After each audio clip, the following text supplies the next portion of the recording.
Hello friends, मैं आपका दोस्त स्वागत करता हूं साह क्लासेस के इस यूट्यूब चैनल पर। दोस्त, आज इस वीडियो में हम बात करेंगे मेंडल के नियम। मेंडल के कितने नियम थे दिए थे मेंडल साहब, उस पर आज चर्चा करेंगे। ये जेनेटिक का दूसरा वीडियो है। अगर आप फर्स्ट वीडियो लेक्चर 1 नहीं देखे हैं तो जाके प्लेलिस्ट में जाके देख लीजिए।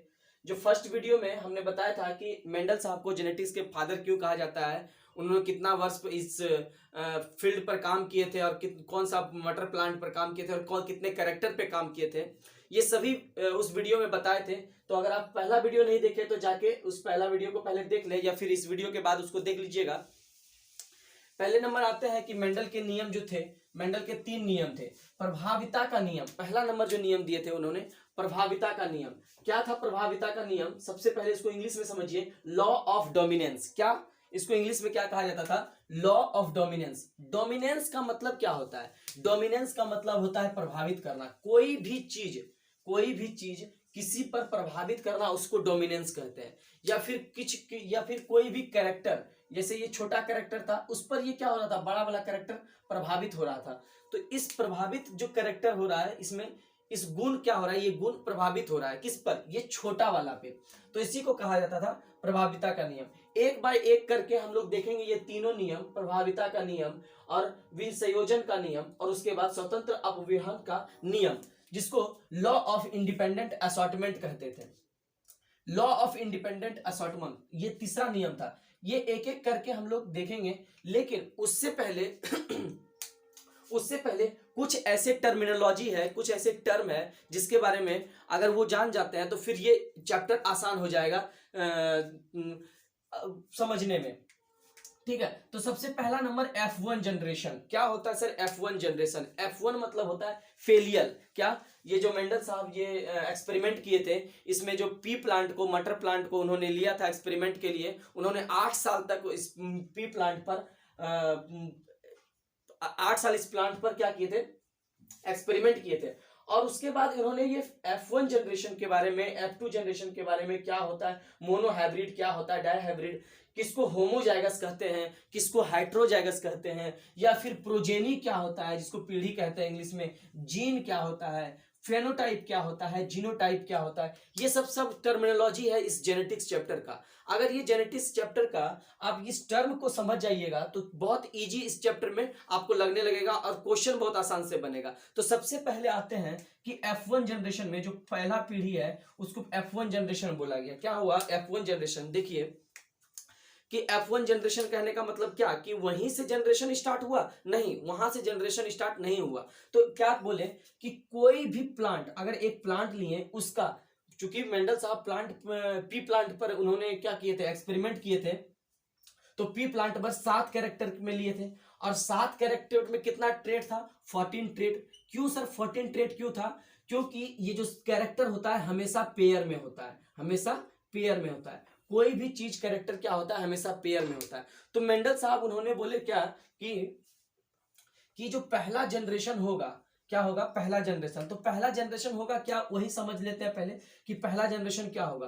कोई भी एक्सपेरिमेंट उन्होंने स्टार्ट किए तो एक कैरेक्टर को लेके स्टार्ट किए। तो कैरेक्टर, अगर टॉलनेस वाला कैरेक्टर लिया तो ये टॉलनेस वाला कैरेक्टर तो टी, या 2 तरह का कैरेक्टर होगा इसमें, या तो वो प्योर टी होगा, मतलब प्योर लंबा होगा, या फिर हेट्रोजाइगस होगा, या फिर कह सकते हैं इसको हाइब्रिड होगा।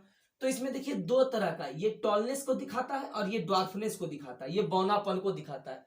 लेकिन जब पहला पीढ़ी का बात करेंगे, चूंकि हम लोग अभी पहला पीढ़ी का बात कर रहे हैं, तो यहां से एक्सपेरिमेंट लेके कैरेक्टर को स्टार्ट किया था कि ये जो कैरेक्टर होगा कि टॉल प्लांट को लेके हम लोग क्या करेंगे, एक्सपेरिमेंट करेंगे। तब उसको क्या कर दिया, यहां से फिर क्या होगा, इसका जब इसके साथ किसी एक प्लांट के और प्योर वाला से, मतलब लंबा लंबा प्लांट वाला से क्या करेंगे, क्रॉस करवाएंगे, जो इसका प्रोजेनी होगा। सर प्रोजेनी क्या होता है? प्रोजेनी मतलब पीढ़ी। इसका जो पहला पीढ़ी होगा, यहां से ये पहला पीढ़ी जो होगा उगेगा, या फिर बीज होके वो जो अंकुरित होके नया प्लांट आएगा, उस पीढ़ी को पहला पीढ़ी बोले और उसी को F1 बोले। क्या बोले उसको?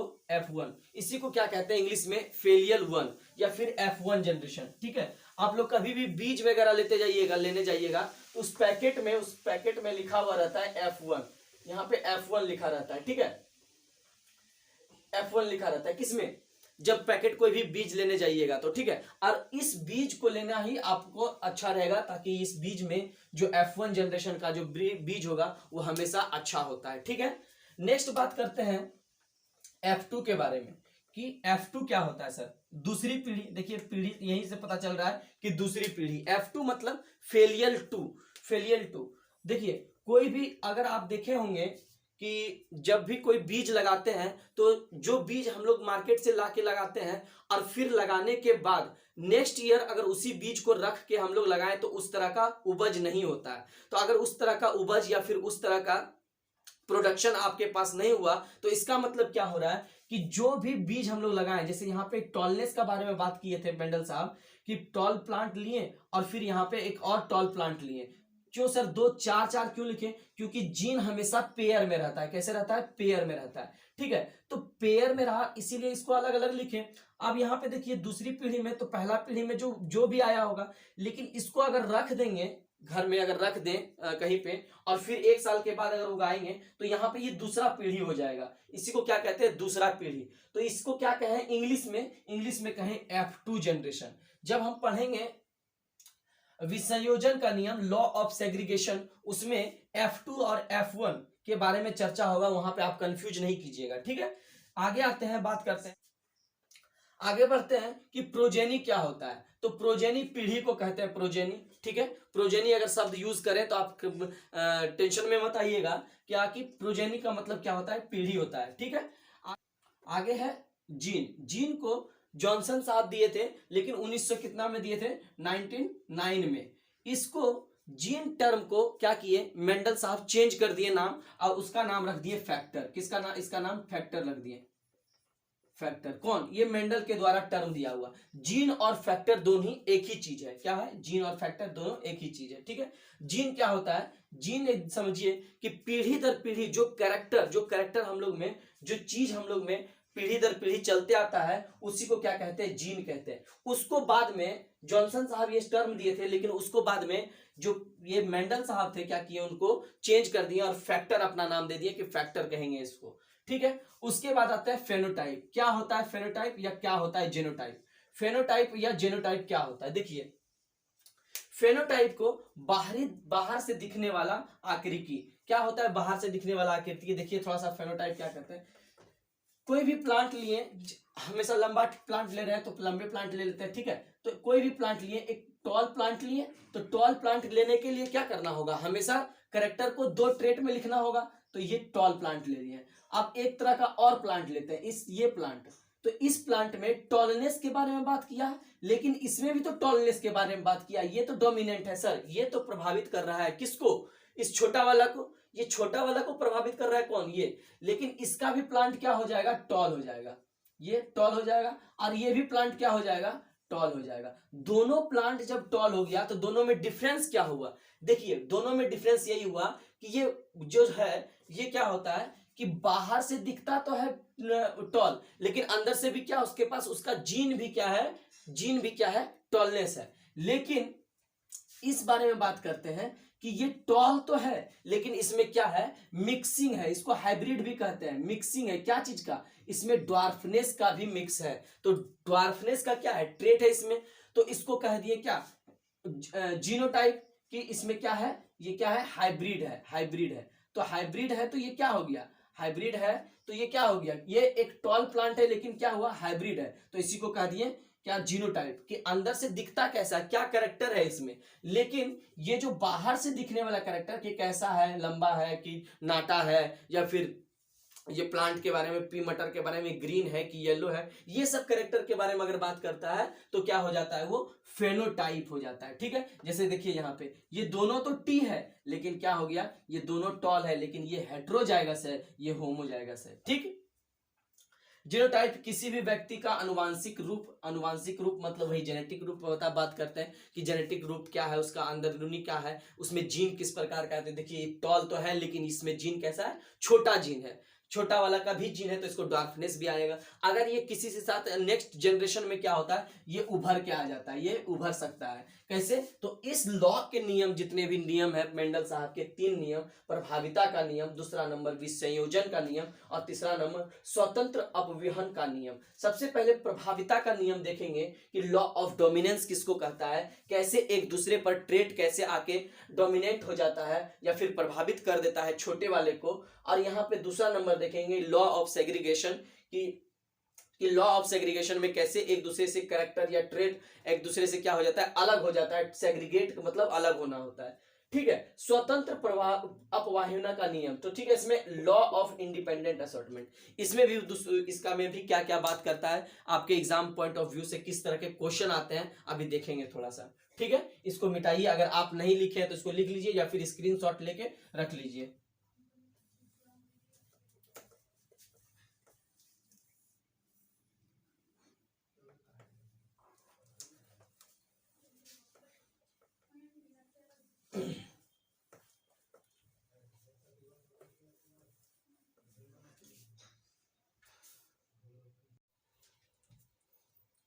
तो अब लिखते हैं हम लोग प्रभाविता का नियम कि मेंडल साहब जो नियम दिए थे 3 नियम, 3 नियम के पहला नियम क्या था उस नियम को पहले जानते हैं, उसके बाद दूसरे नियम को जानेंगे, फिर तीसरे नियम को। सबसे पहले लिखिएगा कि प्रभाविता का नियम। ठीक है,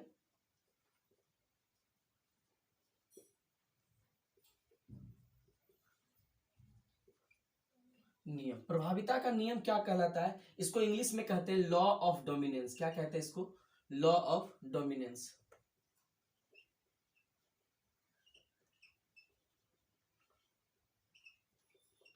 लॉ ऑफ डोमिनेंस थोड़ा सा समझिए कि क्या है, कि लॉ ऑफ डोमिनेंस कहने का मतलब क्या, कि जिस तरह से अगर किसी ट्रेट का या कैरेक्टर का बात करें तो एक कैरेक्टर क्या होता है, कैरेक्टर हमेशा क्या होता है कि जोड़ा में रहता है, कैरेक्टर हमेशा क्या रहता है कि जोड़ा में रहता है। तो कैरेक्टर हमेशा जोड़ा में रहने का मतलब, अगर किसी प्लांट के बारे में, टॉलनेस के बारे में बात करें या लंबा के बारे में बात करें तो इसके साथ क्या होगा, बोना भी होगा, टॉल होगा, तो क्या होगा, ड्वार्फ भी होगा, ड्वार्फ भी होगा। इसको बोना कहते हैं। ठीक है, इसको लंबा कहते हैं, लंबा। तो बौना हो या लंबा हो तो क्या होगा, ये तो हमेशा हाइट के बारे में बात कर रहा है, ये हाइट के बारे में बात कर रहा है। तो हाइट के बारे में अगर बात कर रहा है तो 2 ट्रेट के बारे में बात कर रहा है, तो हमेशा क्या होगा कि टी जो होगा, हमेशा इसको टी से और इसको टी से डिनोट करते हैं, तो ये टी क्या होगा, F1 जनरेशन में, फेलियल 1 में क्या होगा, सभी प्लांट, अगर प्लांट को पॉलिनेशन या क्रॉस करवाएं तो हमेशा ये जो प्लांट होगा, सभी प्लांट क्या होगा, टॉल होगा। और कैसे होगा टॉल, ये थोड़ा सा देखिए कि अगर मान लीजिए यहाँ पे हम लेते हैं प्योर टॉल प्लांट एक, और फिर प्योर ड्वार्फ प्लांट। ड्वार्फ मतलब एक बौना प्लांट लिए और क्या किए, एक लंबा प्लांट लिए। अब दोनों प्लांट को क्या करते हैं हम लोग, क्रॉस करवाते हैं या संकर करवाते हैं, जिस तरह जो भी आप समझिए। तब जब यहाँ पे करवाते, क्रॉस करवाने के बाद इसमें देखिए क्या होता है कि यहाँ टी लिखे और फिर यहाँ पे टी लिखे। ये एक स्क्वायर है, इसको पनेट साहब दिए थे, एक पनेट एक साइंटिस्ट थे, इसीलिए इस स्क्वायर का नाम पनेट स्क्वायर कहा गया। ठीक है, पनेट स्क्वायर कहा गया। अब देखिए कि इस पे जब क्रॉस करवाएंगे तो ये टी यहाँ का और ये टी यहाँ का, ये प्रोजेनी, ये जीन बनेगा, या फिर ये प्रोजेनी बनेगा, प्रोजेनी का ये दोनों जीन होगा लास्ट में। फिर यहाँ पे 2 नंबर देखिए कि इसमें भी क्या होगा, सेम केस होगा, छोटा वाला टी और बड़ा वाला टी।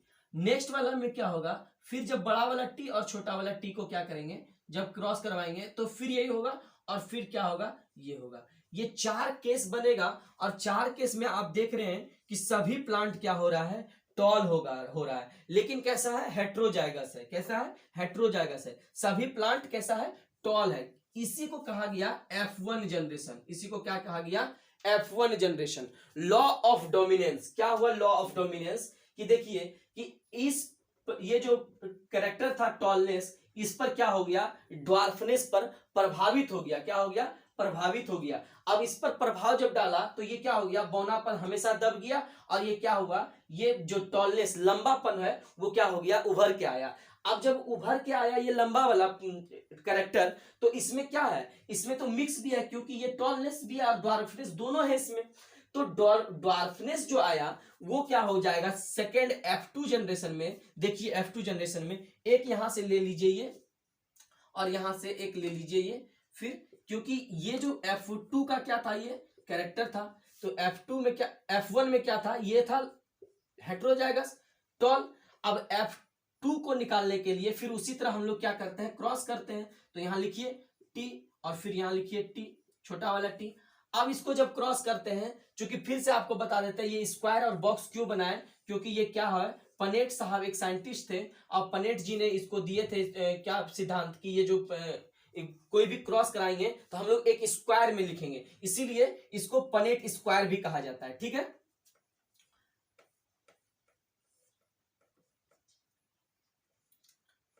यहाँ पे अब देखिए इसको यहाँ टी टी, ये क्रॉस कराएंगे तो टी होगा, इसके साथ इसका क्रॉस कराएंगे तो टी और टी होगा, इसके साथ फिर इसका क्रॉस कराएंगे तो टी और टी होगा, और फिर इसके साथ कराएंगे तो छोटा वाला, दोनों टी छोटा वाला होगा। देखिए अब यहाँ पे आपको समझ में आ गया होगा कि जब हम लोग क्रॉस कराते हैं F1 जनरेशन में देखे थे कि F1 जनरेशन जो था उसमें सभी प्लांट क्या आया था, टॉल आया था, सभी प्लांट क्या आया था, लंबा आया था, लंबा आया था। तो सब जब लंबा आएगा तो उसके बाद F2 में क्या होगा, F2 में क्या होगा, ये टॉल ये टॉल, लेकिन ये लंबा तो आया था, उसमें कैसा जीन था, छोटा वाला भी जीन था। अब ये छोटा वाला जीन जो था वो क्या होगा सर, तो F2 जनरेशन में, जनरेशन 2 में जब पीढ़ी, दूसरा पीढ़ी आएगा उस पीढ़ी में ये उभर जाएगा। तो देखिए उभरा कि नहीं, जब हम क्रॉस करवाएं तो ये टॉल टॉल बड़ा वाला टॉल आ गया, और उसके बाद दूसरा प्रेजेनी आया कैसा, फिर हेट्रोजाइगस टॉल आया। टॉल तो था लेकिन इसमें बौनापन का भी कैरेक्टर है, लेकिन इसमें बौनापन का कैरेक्टर है नहीं, तो फिर दूसरा नंबर कैसा हो गया, प्रोजेनी, ये भी क्या हो गया, हेट्रोजाइगस टॉल। और फिर तीसरा जो प्रोजेनी आ गया वो हमेशा हम क्या हो गया, एकदम से क्या हो गया, ड्वार्फ हो गया। तो यहाँ पे आके दूसरा नंबर प्रोजेनी का, दूसरा नंबर दूसरा पीढ़ी का लास्ट प्रोजेनी जो हुआ वो क्या हो गया कि ड्वार्फ हो गया, मतलब छोटा हो गया, मतलब बौना हो गया। अब यहाँ पे देख सकते हैं कि इसी से तरह आपको क्वेश्चन पूछेगा कि F2 जनरेशन में रेशियो क्या था, किसका, इस फेनोटाइप का रेशियो, तो इसका 2:1:1, क्या लिखे सर, 1:2:1। तो ये जो टॉलनेस था प्योर टॉल, ये प्योर टॉल हो गया, तो प्योर टॉल क्या हो जाएगा, प्योर टॉल 1 हो जाएगा। और फिर क्या, हेट्रोजाइगस टॉल, मतलब क्या, ये हाइब्रिड टॉल। हाइब्रिड टॉल कहने का मतलब क्या, कि दोनों मिक्स है, इसमें है तो प्लांट लंबा लेकिन कैसा हो रहा है, ये छोटा प्लांट का भी जीन है या फिर बौनापन का भी जीन है, तो ये हेट्रोजाइगस दो गो। अब प्योर ड्वार्फ मतलब प्योर बौना, उसमें कैरेक्टर टॉल का नहीं है, तो ये कैसा हो जाएगा, 1। तो आपसे यही सवाल पूछेगा कि F2 जनरेशन में क्या होगा, कि F2 जनरेशन में उसका रेशियो क्या होगा, फेनोटाइप रेशियो, तो 1:2:1। ठीक है, इस वीडियो को यहीं पे रोकते हैं। नेक्स्ट वीडियो में हम बात करेंगे लॉ ऑफ सेग्रीगेशन और लॉ ऑफ इंडिपेंडेंट असॉर्टमेंट। अगर आप मेरे चैनल को अभी तक सब्सक्राइब नहीं किए हैं तो सब्सक्राइब कर लीजिए और अपने फ्रेंड के साथ शेयर कीजिए, और इसको अगर नहीं लिखे तो लिख लीजिए या फिर स्क्रीनशॉट लेके रख लीजिए। तब तक के लिए जय हिंद।